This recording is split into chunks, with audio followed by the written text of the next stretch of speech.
मी हे गोबी तळून काय करते असंच वाटत असेल ना, किंवा पकोडे वगैरे करते असं वाटत असेल, तर नाही, मी करते ह्याची भाजी.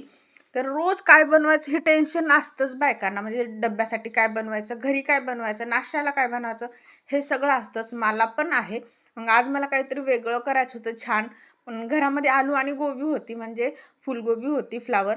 तर काय बनवायचं? आधी तर म्हणाले, की चला आपण पकोडे बनवू त्याचे. पण पकोड्यामध्ये काय, फक्त पकोडे कसं करणार? भाजी तर पाहिजेच कुठलीतरी. म्हणून म्हणले हे दोन्हीची मिक्स भाजी करूत. तर व्यवस्थित गोबीला धुवून घेतले, पाण्यात टाकून ठेवले, कारण मी पाण्यात टाकून ठेवल्याशिवाय ही गोबी यूज करतच नाही, कारण ते तुम्हाला पण माहीतच आहे.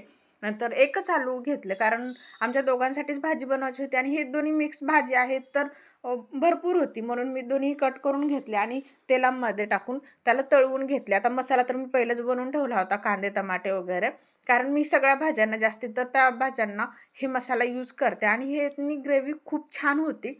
नंतर कांदा वगैरे लसूण टाकून फोडणी दिली, मीठ मिरची सगळं टाकून घेतले आणि नंतर तो मसाला टाकला आणि नंतर मग मी जे घरी बनवला होता खडा मसाला, तो खडा मसाला टाकून घेतला.